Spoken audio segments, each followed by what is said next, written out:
Howdy, howdy, howdy. So this is my first time reading. This is new for me. I'm learning how to read out loud, and I love Reddit videos, stories, etc., etc. Am I the asshole? Those kind of things. And I thought that I could just do that. I don't know how Reddit works. I'm just getting used to it.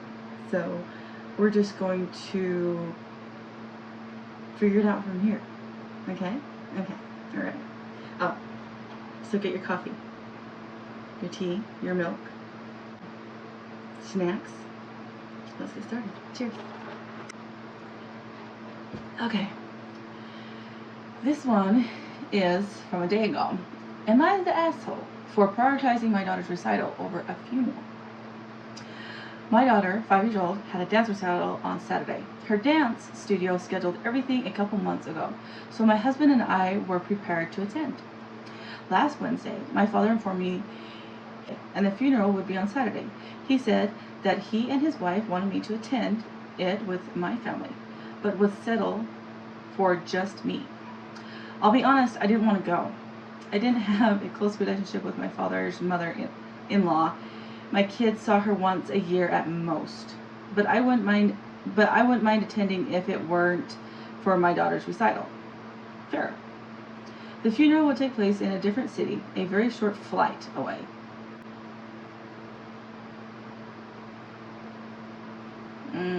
Which my father had offered to cover. So it wouldn't be possible to attend both. I offered my condolences, but said my daughter had a dance recital on Saturday and my family wouldn't be able to attend the funeral. My father said he understood why I couldn't take my children, though his wife was disappointed I wouldn't just tell my daughter's dance studio that there had been a family emergency. In spite of that, they both thought I should still go on my own. They said that my husband could attend the recital on his own, that missing one of my daughter's events when I'm there for everything else wouldn't be a big deal. For a kid, it's a pretty big deal, so. And she was so young that she probably wouldn't remember it anyway. I hate this. She wouldn't remember anyway. How do you know? How do you know this kid's not going to feel this feeling for the rest of its life? You don't know that. You don't know that. Why does everybody assume? Anyway, your body holds your emotions. She'd have more recitals in the future, but the funeral would only happen once. Funerals usually only happen once. Usually. Saturday came, I attended my daughter's dance recital. Both my father and his wife were radio silent all day, and I chose not to bother them. My father finally called me yesterday, and we had an argument. He said his wife was inconsolable because her mother loved me and my children, and it broke her heart that we weren't there to say our goodbyes. He also said he was disappointed at how dismissive I'd been of his wife and her family, and he couldn't believe I'd refused to make such a small sacrifice for someone who would drop everything to do the same for me. But she's done being a mother. She wouldn't have had the opportunity because they weren't mothers at the same time, right? I continued to stand by what I did. I understand her passing was sudden and the funeral was rushed, but I had made a commitment to my daughter, and I wanted to honor it. Go, Mommy. My father said we should be old enough to understand that her mom had something more important to do. Am I the a-hole? This comment said, sure, but blowing it off for something that isn't important to you, a 5-year-old isn't going to learn the right lesson. They will just hear you aren't coming. This isn't the time to learn the lesson. So this is a response to another commenter. Pretty much also telling them you can break a commitment for something that isn't important, because this is the definition of that. Someone she isn't close to, nor was her father, nor is it her with stepmother. I certainly won't be going to my husband's stepmother's mother's funeral, even if I have nothing on. My husband would look at you like you pinched his area if you suggested he go. I'm certainly not disappointing my child for something that warrants a card with a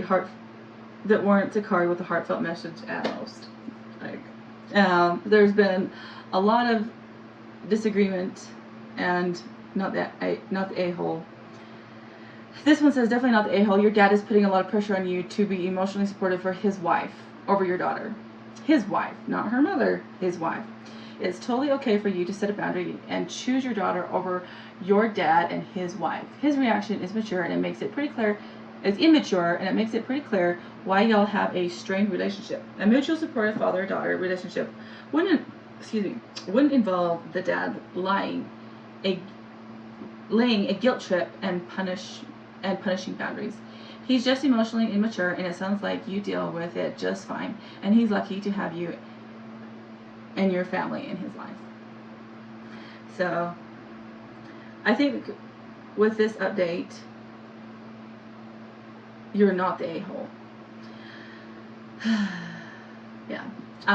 Pretty much Reddit dubbed not the a-hole. So OP gave a small update, and it says, I think, let's see, he was replying to a comment.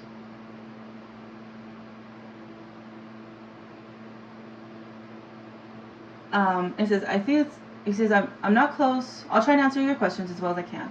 I'm not close with my father's wife and consider her extended family at best. My father and I have a rocky relationship for various reasons, but I do love him and we see each other on a decently frequent basis. I show up to almost everything my father and his wife invite me to. My father wasn't fond of his mother-in-law based on their history, did not want me there to support him. He wanted me there to support his wife. Both of them have a history of wanting me and her to be closer than we are. I'm perfectly fine with our current relationship and have no interest in bonding with her any further for a number of reasons. I really do not think my daughter should need to learn anything from this. If anything, I'd rather show her she will always come first to me. I agree it's important to teach kids that things don't always go according to plan, but there are other ways to teach this. I agree. From a day ago. Am I the a-hole for grounding my son after he got kicked out of class for refusing to sit next to somebody? Do you think? My son is a sophomore in high school. About a week ago, they did a lab for his chemistry class, and he was paired up with one girl. I feel like I've heard him talk about this girl before with his friends, calling her ugly and saying she smells like feces. Oh dear. What's this poor girl gone through? He was paired up with this girl, and while they were doing a lab, my son was apparently standing so far from her that he couldn't actually even help her in the lab. Eventually the teacher caught on, and when she told him to move closer, he said no, saying she stinks. That's not very kind, but truthful. Anyway, the teacher threatened to write him up if he didn't, and my son still refused, so he got kicked out of class. I got a call, and when he came home, I took his phone for A, not listening to the teacher, and B, publicly making fun of her, presumably in front of the whole class. Yeah, that wasn't a good move on his part. I will say, I've met this girl before for something else school-related in the past, and it's true, she does not smell the best, but my sentiment is the same. But my husband and son think I'm making a big deal out of things. Am I the a-hole? Not the a-hole. Your son is a bully, and your husband is enabling his behavior. I feel really sad for the girl. Not the a-hole. Your son has no idea what her whole life is like. That's kind of what I was saying. Which probably is why she smells differently. It sounds to me like she doesn't have any support at home as far as access to washer and ability to clean herself. And calling her ugly is totally uncalled for. I agree. Oh, okay. This commenter says, use this moment to teach your son and your husband that a minor is not responsible for their situation and should be supported by their community, not treated worse because they're already behind. Edit. As a kid who went through some stinky stuff, you genuinely have no idea what that kid goes through on a daily basis, but it's obviously bad enough to start actively demanding support from the school and social services. Yeah. Not the a-hole, my dear. Feeble attempt at seat stealing. Flying Charlotte to Cozumel. Sorry if I butchered that. My wife and I always took always book 2 aisle seats in this case 7C and 7D. We were boarding group 5. There is a couple already seated in the 7E and 7F. When we got to our seats, no problem. My wife takes 7C and I take 7D. A while later, 2 guys come on and say that they are 7E and 7F. The seated couple says, "Oops, we're 7A and B." I know, it's hard reading the seat sign on the overhead bins. There's a lady in 7A that my wife asks what seat you are. She says 7A. The 2 guys are trying to be nice and let the couple stay together, but it turns out the couple are really 7B and 9E. Both middle seats. Oh my gosh. You serious? These guys say no way they are trading for that, and the couple shamefully moved to where they're supposed to be. Entitled, stupid, cheap, all the above. What's wrong with people? Oh, some people. Okay. This commenter says, "A man in a checkout line in front of me and my daughter. My 7-year-old said, 'Bad man, you need to wait your turn.'" He sheepishly went back to the back of the line and daughter got ice cream. That's great. "Bad man, you need to wait your turn." That's right. That's right, hon. That's great.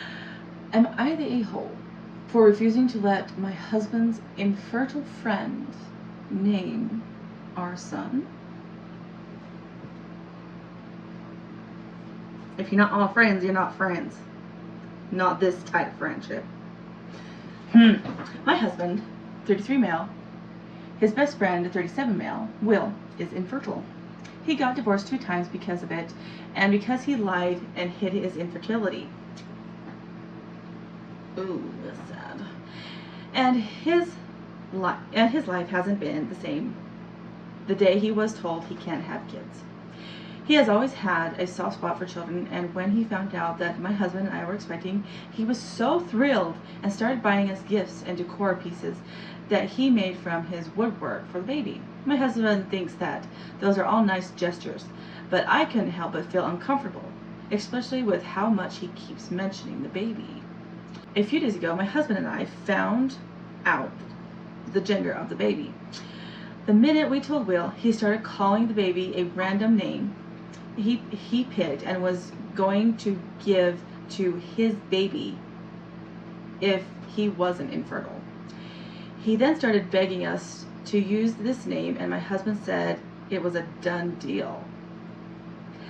Bro, you're not this dude isn't your family. Your wife's your family, okay? She's the one growing a baby. You gotta talk to her. I refused, but my husband called me heartless and asked me to do this one small, nice gesture for his struggling friend to give him closure and honor him after all the things he has done for us.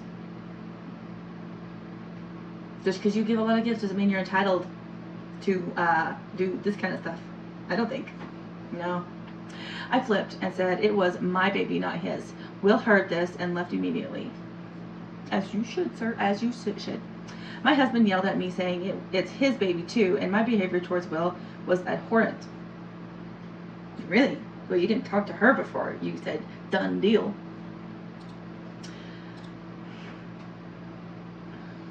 He left after him and didn't come back till morning.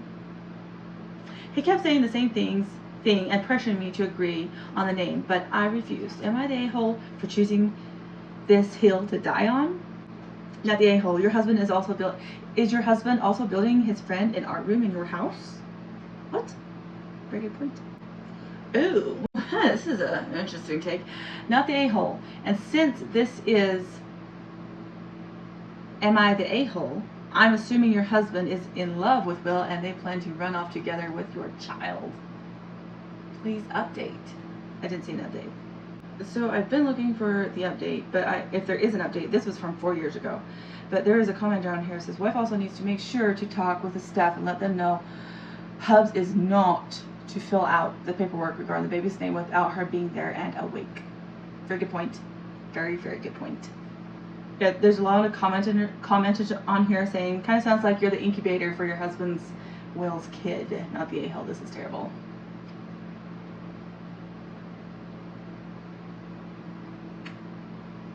Yeah. No. No, no, no, no, no. Divorce. No. Will did not get divorced twice because he's infertile. He got divorced because he lied about it. His moral compass is concerning, and this is another example. He needs therapy, not the asshole, a-hole. Very, very true. He thought he could just name a baby? Ugh. Anyway, so that is it for this video. If you have watched it this far, thank you for watching this far. And if you have any thing to say about anything that I've read, just put them down in the comments, because I love all the juiciness of everything. I love different perspectives. I love it all. So put it in the comments. Love you. Bye.